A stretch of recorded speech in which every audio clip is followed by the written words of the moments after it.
Monsieur, dame, bonsoir.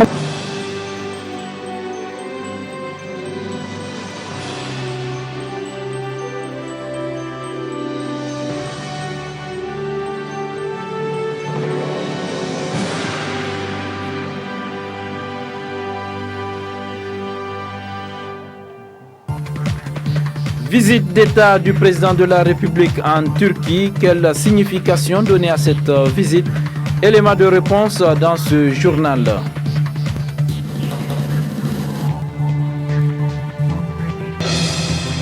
Sport, ils sont nombreux les amateurs de la lutte traditionnelle devant leur poste téléviseur pour vivre en direct l'ambiance de la 35e édition de la lutte traditionnelle. Reportage dans ce journal.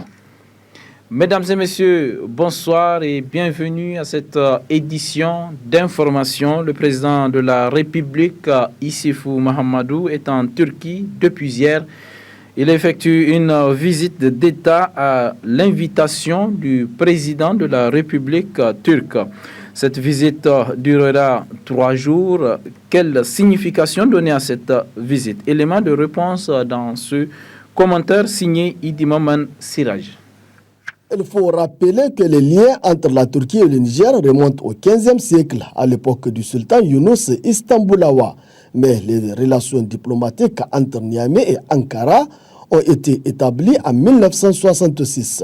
Depuis la politique d'ouverture de la Turquie vers l'Afrique, l'ambassade de la Turquie à Niamey et celle du Niger à Ankara étaient entrées en fonction en 2012. La Turquie a retenu le Niger parmi les pays africains avec lesquels elle projette de redynamiser ses relations de coopération. Cela fut réaffirmé par la visite au Niger du Premier ministre turc. Cette visite contribuera au raffermissement des liens d'amitié et de solidarité entre notre pays et la Turquie. Une conférence de presse, un forum économique de visite des sites de renommée à Ankara et à Istanbul sont inscrites au programme du séjour du président Issoufou Mahamadou. Lors du séjour du Premier ministre turc au Niger, le président Issoufou a mis en exergue toute la richesse de l'histoire de la Turquie antique et ce qu'elle a apporté en termes de rayonnement civilisationnel au reste du monde jusqu'aux bordures sud du Sahara à travers notamment l'Empire ottoman. Le Premier ministre de Turquie, pour sa part, a peint un tableau de liens historiques entre la Turquie et les pays d'Afrique en mettant un accent particulier sur les promesses et les perspectives de la coopération nigéro-turque. Plusieurs accords ont été conclus dans les domaines suivants: la coopération économique, commerciale, de la santé et de l'assainissement, de l'eau, de la foresterie et de l'exemption mutuelle des visas pour les détenteurs des passeports diplomatiques.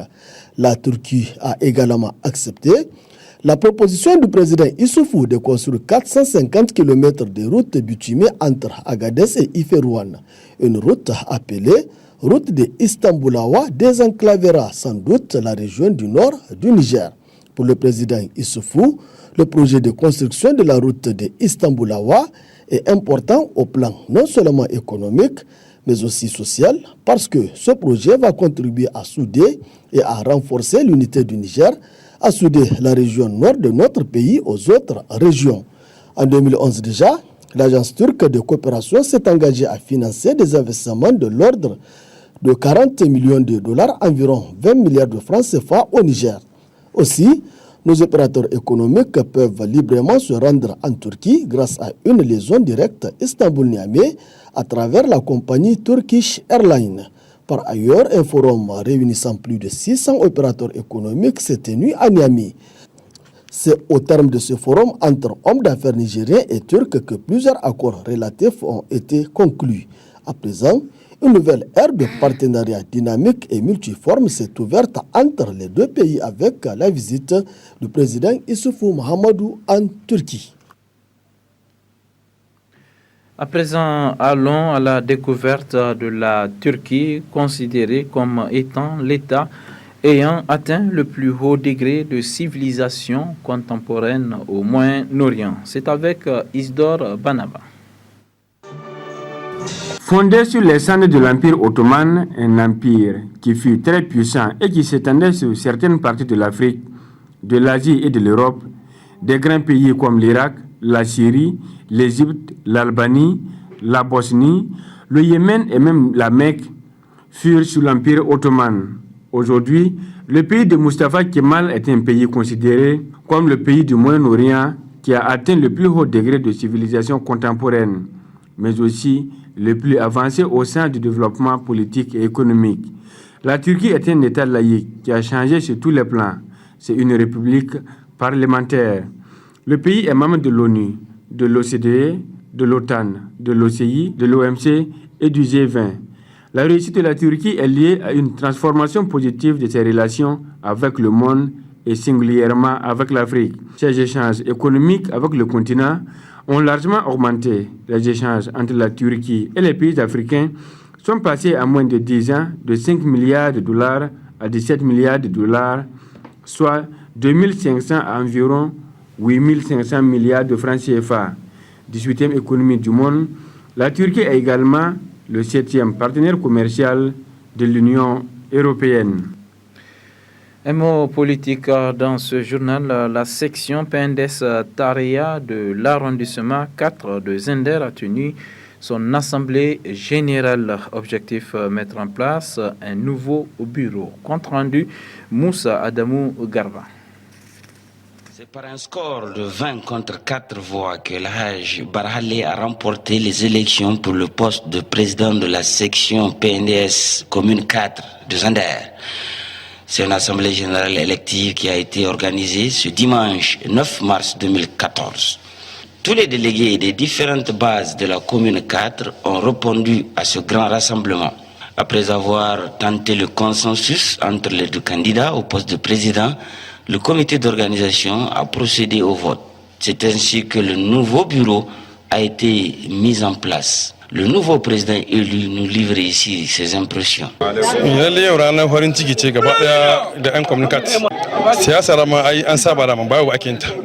kuma kowa san bisa bagan siyasa kenan da mun ne wani abu na bitara mu hankali ba da na san in kwana za ta tashi na san zabe za na san Allah yarda na samu galaba tunda ni mutum ne mai jama'a ko mutum ne mai gaskiya ko mutum ne mai neman ci gaba tarayya a da magaran a ƙasa gaba daya kenan wannan abin da aka yi kanmu ne muka wa kuma ba na an ba abu ne dan mu zo mu koma mu kwanta a dan mu samu mu so muke mu dama mu samu mu dama aiki a gani a garin mu a gani a kuma din a gani a angon mu shi sa ga muka tsaye kan gaskiya muka ce muke takar wannan ba na ba kenan abu ne wanda ba yau ba muke neman gurin shi yau mu taimaka ma ƴan kannuwan mu da ƴan uwan mu na kauye da na birni su a zabi kan shi kawai. Pour le comité d'organisation, le déroulement de cette cérémonie témoigne de la volonté de tous de faire rayonner le parti. Et c'est une victoire de la démocratie. Ça s'est très bien passé. Il y a eu, en tout cas, au niveau de tous les postes, un consensus s'est dégagé. Donc, il y a eu un petit tiraillement au niveau du poste du président. Et ce n'est pas surprenant, c'est le poste le plus important. Ce qui nous a vraiment amené, on n'a pas autre mesure à passer par les urnes. Et Dieu merci, à l'issue du scrutin, les voix se sont exprimées et un des deux camarades est élu président. Et c'est d'autant plus réjouissant que les camarades perdants a concédé sa défaite et a félicité les nouveaux élus. Donc vraiment c'est un exemple de démocratie que le parti vient de donner. Le candidat Mallory Kantali, après avoir officiellement reconnu les résultats des élections, il s'est dit prêt à aider le nouveau président pour le rayonnement du parti. À la fin des opérations de vote, le nouveau bureau a été officiellement présenté à l'assistance. De facto, le nouveau bureau est renvoyé pour l'exercice de sa fonction pour les 4 ans à venir. Direction Maradi où plusieurs militants de certaines formations politiques du quartier Nouveau Carré ont adhéré hier au PNDS Tareya sous la conduite de Dr Abdou Harouna Sarkinyaki de Maradi. À cette occasion, un grand meeting a été organisé. Compte rendu Alzouma Seini Soumaila. Après le ralliement au PNDS Tareya, des militants d'autres formations politiques de 24 villages de la commune de Jiratawa, grâce à l'honorable Dr Abdou Harouna Sarkinyaki du sultanat de Maradi, des militants du quartier Nouveau Carré de Maradi, du MNSD Nassara, du Modène Falumana et du RSD Gaskia se sont rangés au PNDS Taraya pour accompagner Dr Abdou Harouna et soutenir les actions du président de la République. Une série d'adhésions au PNDS Taraya exprimée à travers ce géant meeting populaire à l'honneur du Sarkinyaki du sultanat de Maradi. Ça fait un bout de temps que nous avions commencé à être très actifs en politique. Et depuis ce temps, il y a eu beaucoup de réclamations dans mon quartier natal pour que je vienne faire assister à des défections de certains partis parce qu'il y a un certain nombre de personnes qui avaient décidé de quitter leur formation politique pour venir rejoindre le PNDS Taraya. Et cela pour deux raisons. La première raison, c'est compte tenu de tout ce qu'ils ont vu, qui a été réalisé par le gouvernement de la 7e République, mais aussi par notre présence dans ce parti, dans cette formation politique. Donc, raison pour laquelle je ne cesse pas de les remercier, parce que comme vous l'avez constaté vous-même, il y a eu beaucoup d'émotions, des veilleurs du quartier, des jeunes, des hommes et des femmes qui se sont mobilisés pour venir nous montrer leur soutien. Donc, c'est vraiment des sentiments de satisfaction. Et beaucoup de réalisations ont été faites pour la population, pour le pauvre nigérien. Pour la population nigérienne, que vous soyez citadin ou villageois, vous avez vu des réalisations claires, que ce soit sur des infrastructures routières, des puits, des écoles, des centres sanitaires et tout ce qui s'ensuit, tout ce qui amène la bonne gestion de la vie quotidienne du paysan et de la population nigérienne. En tout cas, on ne le chante pas, c'est pas un slogan, c'est très clair, ça se voit, c'est très visible dans ce pays. Et nous n'avons que commencé. Parce que c'est clair et net, aujourd'hui dans ce pays, la seule formation politique qui se soucie du bien-être des paysans et de la population nigérienne, c'est le PNDS Taraya. Ces multiples adhésions des militants d'autres partis au PNDS Taraya dans la région de Maradi font du Parti Rose le parti le plus actif dans la région. Ces récentes adhésions grâce à Sarkinyaki renforcent davantage la position du parti. Refermons cette page politique avec les militants du parti Lumana Africa de la région d'Agadez qui ont rendu publique une déclaration à travers laquelle ces derniers disent apporter leur ferme soutien au président de la République. Compte rendu Ramidé Alassane. Au-delà de la lecture d'une simple déclaration, c'est plutôt un plébiscite tant les militantes et militants du parti Modernfa Lumana Africa ont réussi l'exploit inespéré de remplir à ras-bord l'arène de lutte traditionnelle d'Agadez. À travers cette forte mobilisation, les militants du parti Modern Lumana Africa expriment leur soutien au président de la République, son Excellence Mahamadou Issoufou, et à son gouvernement pour toutes les actions salvatrices menées jusque-là à la tête de notre pays, ceci avec forte argumentation. Militantes et militants, sympathisantes et sympathisants du parti Modern FA Lumana de la région d'Agadez, après une analyse approfondie de la situation sociopolitique tant au niveau national qu'au niveau de notre région, rendons publique la déclaration dont la teneur suit. Notre pays a connu en 2 décennies une situation politique et institutionnelle caractérisée par la succession de 5 remises en cause des institutions de la République, avec à chaque fois un sérieux recul dans notre dynamique de développement économique, social et culturel. Pire, notre débat politique est en déficit de thèmes progressistes. Il a perdu, hélas, ces derniers temps en niveau et se voit spectaculairement réduit à des considérations de bas étage, mettant au centre l'ethnocentrisme, le régionalisme, les personnes physiques notamment. Décidons librement et en toute responsabilité de réitérer notre soutien à l'homme auquel nous avons accordé nos voix lors du scrutin présidentiel de 2011. Ce soutien a pour motivation de mettre en confiance le président de la République, son Excellence El Hadji Mahamadou Issoufou, dans la mise en œuvre du programme sur la base duquel il a acquis la confiance des militants du Modern FA Lumana lors du deuxième tour des élections présidentielles. D'apporter notre modeste témoignage quant aux espoirs que son action suscite au sein de nos communautés depuis son accession au pouvoir. Nous apportons notre soutien et transmettons nos félicitations à son Excellence Brigitte Raffini, Premier ministre chef du gouvernement, qui a su instaurer une action gouvernementale basée sur l'efficacité dans le travail, la sagesse dans la prise de décision et le respect mutuel dans l'exercice des hautes fonctions de l'État.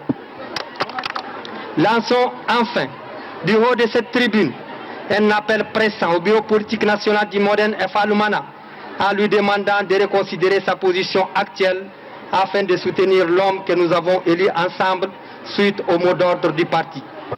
Cette déclaration qui a pris l'allure de meeting géant a enregistré la présence effective des militants issus de l'ensemble des communes de la région. Un exploit à mettre à l'actif des élites du parti, dont entre autres M. Al-Hussein Agoubas, président de la coordination régionale du parti, de M. Issouf Maha, maire de Tchirozérine, et du conseiller Sidi Maman. Ce qui dénote du charisme et du poids politique de ces personnalités et de leurs proches collaborateurs qui viennent d'insuffler une nouvelle dynamique à leurs militants autour du programme du président de la République. Cérémonie de remise d'un lot de produits pharmaceutiques à Tintabaraden, à 5 centres de santé intégrés par la coordination départementale des cadres du PNDES Tareya, estimé à une valeur de 600 000 francs en CFA. D'autres précisions avec Asman Amadou. Plusieurs interventions ont marqué cette cérémonie de remise d'un lot de produits pharmaceutiques à 5 CSI du département de Tintabraden, à savoir le CSI de Inegar, Bazagwar, Damboutan, Douroum et Djangabour, par la coordination départementale des cadres du Parti nigérien pour la démocratie et le socialisme PNDES Tareya, estimé à une valeur de 600 000 francs CFA. Le coordinateur des cadres du PNDES Tareya, le gestionnaire de l'hôpital de district qui représente le médecin, le représentant de la direction régionale de la santé publique de Tawa, le maire et le préfet du département de Tintabraden qui a présidé cette cérémonie ont tour à tour pris la parole pour saluer cette heureuse initiative. À travers ce geste, les cadres du PNDES Tareya du département de Tintabraden vont contribuer modestement à l'amélioration des conditions de vie des populations nigériennes. Un geste qui cadre avec le programme de la renaissance du président de la République du Niger, Alhaji Issoufou Mahamadou. Créée en août 2012, cette coordination a élaboré un programme d'activité orienté sur deux principaux axes: renforcement des capacités des militants de cette formation politique. Le second est la matérialisation du premier axe à travers des actions concrètes d'intérêt général. Cette coordination entend poursuivre ces actions au profit du rayonnement du parti. Les populations nigériennes renouent avec les bons spectacles du sabre national. À Niamey, ils sont nombreux, les amateurs du sport roi, qui prennent d'assaut les postes téléviseurs pour vivre les bons moments de la 35e édition qui se déroule à Difa. La lutte constitue un vecteur de connivence au Niger. Reportage Seyne Jibril Mechido et Jamilou Omarou. Le sabre national bat son plein à l'arène de lutte traditionnelle Chatima Talba de Difa et les fans du sport roi de la capitale prennent d'assaut les postes téléviseurs pour vivre les temps forts de cet événement. La lutte traditionnelle connaît de nouvelles réformes telles que l'expulsion des lutteurs de nationalité étrangère et bien d'autres. Ces nouvelles mesures n'entament en rien l'engouement qu'a le public envers son sport roi. Sabon doka ta yi tunda an hidda hannu ya kai kasa kula so kai kasa an hidda kenan babu wata fada duk an dai kana so ka dauki kato sai kai ka kashe shi kenan yayi kyau wannan mu wa gare girma da an kai ta yi kyau sai da in mayya so kai son rai amma in babu son rai ko kuwa waga rigirma ta yi daidai haka nuna muka son Allah ba da sa'a su ci gaba duk wanda ba ko Nigeria ya kawo fada ya kamata hidda shi ko Nigeria ya kawo fada ya kamata hidda shi shi wada wa gare ga da an kai tabin daga wutar nan ga ita ta kawo duk rige ba wajen doka ta yi doka an kaza ta yi ta mu gudu ta mu mun tsari da wanda da yi wallahi ya mu ci doka ta hawo mutum kan ta hawo kuwa da kuwa amma doka ba ci da doka ce ba ta yi gure mutane inda mun kasa ne maso wannan ta yi daidai lamari lalle wanga ne kokuwa ya daidai da an ka saki dokoki an ka kwatanta haka saboda lalle a da kaga gaskiya koko da kai akwai mai nakisa a ciki amma haka an kai yanzu gaskiya daidai sai wani Allah ba sa da ciki. Facteur d'unité, la lutte traditionnelle offre à ses amateurs l'opportunité de soutenir des équipes ou des lutteurs autres que ceux de leur localité. Ba sa tana da ta fa ba ta a zo ai faɗa ta ba ko wani yaki da aka tauyi babu shi ba shi na ba a tuwa ci gaba na an kace ni yanzu ni difa da an ci an kare difa kenan ko ni mutunan da wasara amma an ci an kare difa shi ne yasa yanzu na koma talibe ni duk wurin da bai ci takobi ba can da ni ina addu'a su samu takobi duk wanda bai ci takobi shi ne kai ba addu'a gaskiya na kallon shi ko wallahi ba mun matsala ko Allah ta kare lamu lafiya muna fata ubangiji kama takobi mai no hatto mai takobi bana mu fata wani wallahi ni equipe yake a shibirti ina shibirtan ga mai ina shibirtan ta dan gogowa gaskiya azan Adamu wannan na mai ya burge mu ya kuwa Adamu ba kuma Allah ya taimake shi kullum mun kai sallah mu mai shi shi dana kuma guda shi ma na shibirti ne lalle ni dai a tora rayuwa dai ya kuma Adamu da shi birge na bisa ga kowa shi ne ke Allah ya bai sa'a mana ya dauko mun takobi na kamun na ita mai mu tarbe shi tun gaban hilin jirgi mu je mu tarbo shi. Les Nigériens doivent cultiver l'unité nationale à l'image de ces téléspectateurs unis autour de leur poste téléviseur pour la prospérité du sport roi du Niger. Le volet reportage de cette édition porte sur le panier de la ménagère qui se remplit aisément ces jours-ci vu la disponibilité des légumes frais sur le marché. Les prix de ces produits sont ainsi abordables. Reportage Halimatou Abdou et Imran Meiga. De la tomate fraîche, des choux, du poivron, de la carotte, de l'oignon. Ce sont là quelques légumes qu'on trouve en abondance sur le marché. Vu leur disponibilité, la ménagère remplit aisément son panier, quelle que soit sa bourse. C'était les condiments, les courgettes, les pommes de terre, les tomates, tout. Donc, oui, c'est vrai, c'est la période, mais maintenant, c'est pas cher. Il y a d'autres c'est cher, il y a d'autres c'est pas cher. Donc, à propos des tomates, c'est pas cher. À propos des courgettes aussi, c'est pas cher. Donc, c'est les oignons, les carottes, tout ça, c'est la période, donc c'est pas cher, les persils, tout. Un seul ingrédient demeure inaccessible, la viande. Cette cherté s'explique par la non-disponibilité du bétail, notamment au niveau des différents marchés de ravitaillement. yanzu ana sayar da mai kashi 500 ba 20 nama mai kashi wanda bai da kashi 550 aka sayar shi a da ana iya samun shi 500 jikka 250 yanzu bisashen ne sun kai tsada tun yanzu rani ya riga kama bisashe da sun koma yanzu babu ciyawa. Avec la mise en œuvre de l'initiative 3N, la ménagère peut facilement remplir son panier. Les légumes sont disponibles sur tous les marchés à des prix abordables. Il convient de revoir le prix du kilo de la viande qui a connu une hausse de 250 francs CFA afin que tous les ménages puissent en consommer.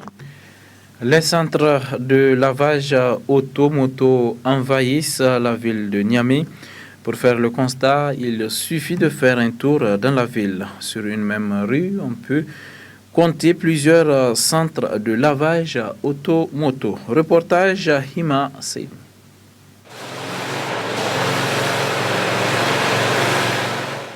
Le phénomène des centres de lavage automoto ne fait que prendre de l'ampleur dans la ville de Niamey. Un tour dans la ville suffit pour constater cet état de fait. Installés pêle-mêle, parfois côte à côte, ces centres poussent comme des champignons. Une situation que déplorent les gérants qui arrivent tant bien que mal à tirer leur épingle du jeu. Balahi kullum abu da lavage saboda aiki ne in ce mutum ne ya nemi abin da ya ci. Mu ba za mu ganin kashin don wani ya bude labaji mu ce ya saki hanya ba. A'a duk gudan garin gari ya zamanto hanya duka ta zan labaji hankalin mu ba zai tashi ba saboda mun san rabon mu da wanda suka san aikin mu duk inda suke sai sun zo nan ga tun da kaga mu aikin gana mu hankalin ba zai tashi ba dan an ce dogarin gazan labaji kowa rabon shi yake samu Allah sa waɗansu ka gane su ta budawa sa'an nan za a gani reference kin. On arrive vraiment à trouver notre part grâce à la volonté de Dieu. Parce que, comment dirais-je, le travail là, c'est un travail que maintenant vraiment beaucoup de gens sont en train d'instaurer dans ce travail. Mais malgré tout ça, quand tu fais un travail de qualité, les gens vont venir. Les gens vont venir. Et c'est cette cause-là que vraiment je remercie le bon Dieu. À chaque jour, c'est ce que Dieu nous a donné. L'avènement des centres de lavage a contribué à réduire significativement le taux de chômage, mais cette multiplication des centres dans la ville de Niamey risque de saturer le métier car c'est une perte d'investir des gros moyens pour ouvrir un centre de lavage et ne pas en tirer des profits. Le directeur de cabinet du ministère des enseignements professionnels et le directeur général du Fonds d'appui à la formation professionnelle continue et l'entrepreneuriat ont visité les différents centres de formation financés par le FAFCA. Compte rendu est signé Moussa Damou Garba.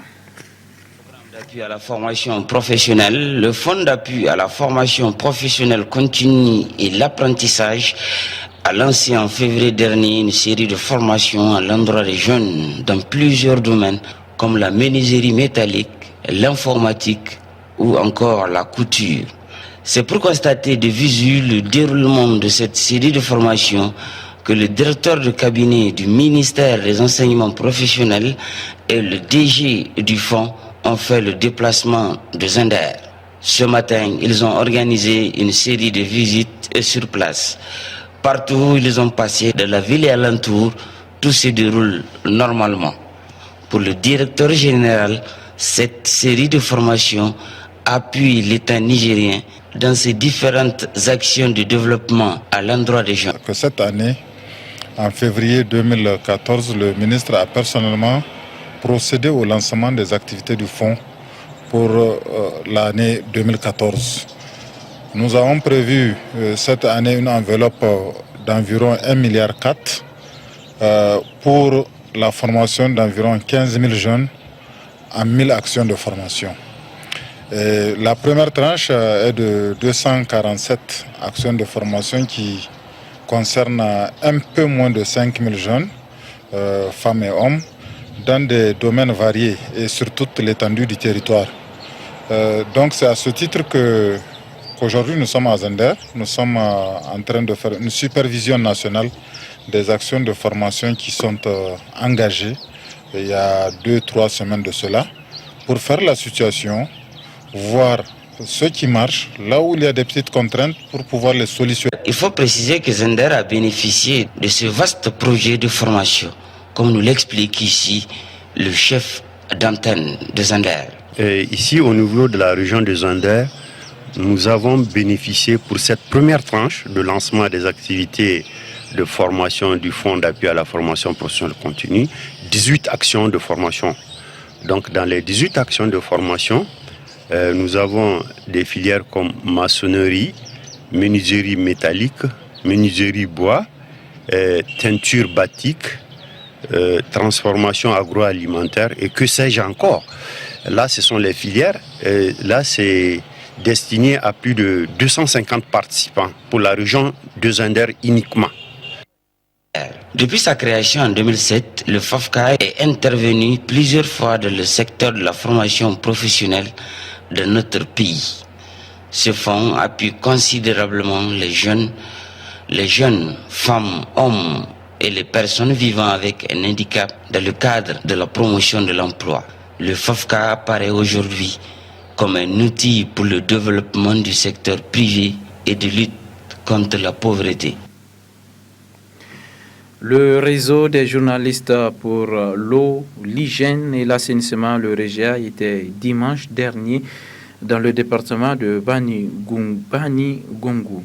C'est dans la région de Tillabéri, un département qui avait pour objectif, un déplacement qui avait donc pour objectif de visiter les réalisations faites par l'ONG Oxfam à travers un projet dont l'exécution est assurée par l'ONG Karkara. Le film complet de cette série de visites dans ce document signé Issa Mustafa. Très bonne réception et au revoir. L'eau, source de vie, a-t-on coutume de dire. Ce dicton aujourd'hui est une réalité à Somat et dans le département de Bani Bangu, dans la région de Tillabéri, situé à plus de 200 km de la capitale Niamey, dont l'accès est difficile du fait de l'état de la route. Somat, où le projet d'appui et d'amélioration des conditions d'existence des populations intitulé le Pass-GIR à travers les actions d'urgence de Oxfam suite à la crise alimentaire de la lutte contre la pauvreté a décidé d'agir au-delà avec comme stratégie centrale la gestion intégrée des ressources en eau. C'est pourquoi ici plusieurs réalisations ont vu le jour grâce à ce projet.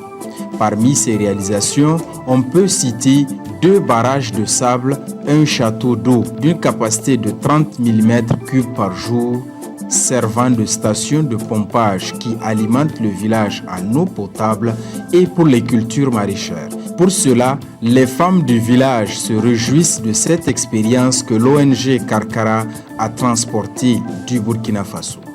Wati din fema kurkutinirgite dinni fema kurkutadinte irta kala nirg sambu igugu rigandan fema kurkut fallanga amma son di barmayan wizata so man tahrino gati bidezu waro wa meta chino rigadan metar guga metar waya ame hakkuno rigdaga irmo di barmai te zam dognaiti ai tabatan di go ba dai borfo manici ai bumbo dai kan gabai ai no gogan goyi fallan nodi da haro watne shin gan goyi ir burgunar to hari woni o karango kaneo man gano agogo funara se hari yo haro si funu se karsa to adogo ka newo haro di kayo mo kan aka ir sabu o ko fama karkara se zama kan an sa to ter se fi sina ina inite fi sina di afo kul se sambu kala tono waranza asin da kala takal zangundu waigu kai ni na di kirgita man kirgoga ne rano ari bombatu yan se zam ifo se iri wona stuye wali wona hayo da bogu irga ka norodi ka gudu gan hansi. À Bani Bangu, là aussi d'importantes réalisations ont vu le jour. Un château d'eau de 96 m3 par jour, d'adduction d'eau potable servant de base d'alimentation en eau pour les actions de maraîchage et de consommation pour les populations. Comment se fait la gestion de cette eau? Zainabou Atou répond. So haro matkan iga dangir sede ya aran kulgogdi. Ali na haro dan da yoya. Iga fay no kare tachi. Ngono iga fay.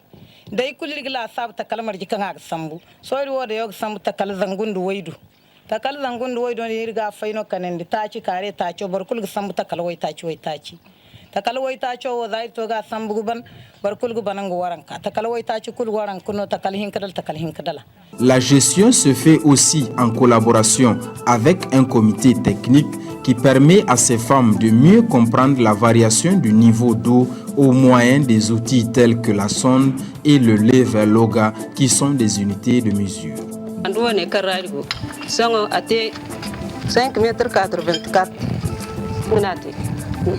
5 mètres 84 il go be exama hala ko gito jina ak tonan ka te 6 mètres 7 mètres amma 5 mètres 94 o kango wodse il go be de kan nepo bono amma hala ko gito 6 mètres wala 7 mètres il go be ka haro zabu za hando budir chabi semat kan za il sintina ga kir go ga haro ne siyan sintin il chabi semat kan na goda ifaham sanda go de haro zabu dir ci se iga faham zamza jina ga dir go ne siyan wote ma dir hinno ne siyan wote il go bara kul marguno im ka gun za sintina.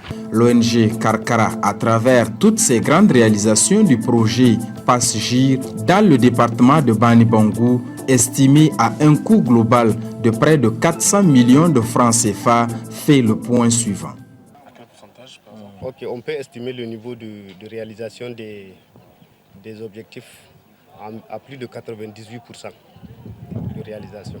Donc à Soumat, c'est environ 9 hectares de terre qui a été mise en valeur pour la pratique du maraîchage. Et toujours à Soumat, le système d'alimentation en eau est équipé de panneaux solaires et un château d'eau qui alimente le village en eau de consommation. Donc c'est 3 bonnes fontaines qui ont été installées dans le village et 25 bassins de réception d'eau au niveau du site maraîcher. Au niveau de Bani Bangou aussi, c'est le même dispositif qui est mis en place pour exploiter 5 hectares de terre. Oxfam, qui est l'ONG centrale de ce projet, tire aussi une motion de satisfaction. Moi, globalement, on est très satisfait de ce qui a été fait et surtout la prise de conscience que nous avons remarqué au niveau des populations, qu'elles ont compris l'intérêt que même s'il y a l'eau en abondance, il faut la gérer pour les générations futures. Ça c'est quelque chose qui est vraiment très important dans notre cadre nigérien et surtout en milieu rural. L'autorité de proximité, elle, se réjouit et pense qu'à travers ce programme, les objectifs sont bien atteints, ceux d'améliorer et d'appuyer les populations de Bani Bangou pour leur existence. Il y a eu beaucoup d'améliorations, il y a eu un changement parce que quand on voyait des familles qui n'avaient pas vraiment de quoi acheter la salade en produisent, de quoi acheter la tomate en produisent ou de quoi acheter même le maïs. Vous voyez, on est dans un champ de maïs. Vraiment, c'est une bonne chose. Et ailleurs, vous avez du haricot, parce que dans certains jardins, on fait le haricot. Et il y a des populations qui en produisent beaucoup. Vraiment, c'est une bonne initiative. Vraiment, et que la coopération avec notre partenaire, vraiment, que ça s'intensifie, que ça durera longtemps. Et au-delà de tout ceci, ce sont les capacités des membres du REGEA, qui est le réseau des journalistes pour l'eau et l'assainissement, qui ont été renforcées et va sans doute servir de tremplin pour relayer le succès des interventions de Oxfam en matière de gestion intégrée des ressources en eau. Merci pour l'opportunité. D'abord, il faut encore rappeler que dans le cadre de la tente des OMD, le Niger effectivement a élaboré une politique nationale d'administration de l'eau en eau potable. Et justement, vous savez que dans le cadre toujours des OMD, la gestion intégrée des ressources en eau occupe une place de choix. Et vous savez que dans la mise en œuvre de certaines activités de cette initiative, vous avez beaucoup de partenaires naturellement qui accompagnent cette initiative, notamment Oxfam. Et vous savez que la qualité d'intervention de Oxfam aujourd'hui est la place en tête des listes dans le paraphère des ONG internationales intervenant dans le secteur. Et cette visite va nous permettre, en tant que membre du réseau, de renforcer nos capacités sur la gestion intégrée des ressources en eau pour pouvoir faire le plaidoyer. Parce que nous voulons, dans l'agenda post-2015, d'ici 2020-2030, que tous les Nigériens qu'on élimine complètement la pauvreté. Et je crois que c'est déjà des initiatives que nous venons de voir. Nous allons le vulgariser, nous allons conscientiser les populations à prendre en compte ou bien à s'intégrer à cette initiative pour que la pauvreté soit éradiquée complètement au Niger. L'occasion justement de remercier Oxfam de remercier son partenaire ONG Karkara à travers Oxfam pour cette belle initiative de lutte contre la pauvreté de la région de Bani Bangou. C'est donc désormais un pari gagné par le partenariat Oxfam-ONG Karkara dans le département de Bani Bangou à travers le projet PASSGIR qui a su organiser les communautés autour de la rationalisation des ressources limitées en eau en vue d'accroître leur résilience et leur permettre de développer des stratégies d'adoption face aux crises alimentaires, ce qui va aussi permettre d'atteindre les objectifs du Programme national d'alimentation en eau potable et d'assainissement prévu pour une durée de 2010 à 2020.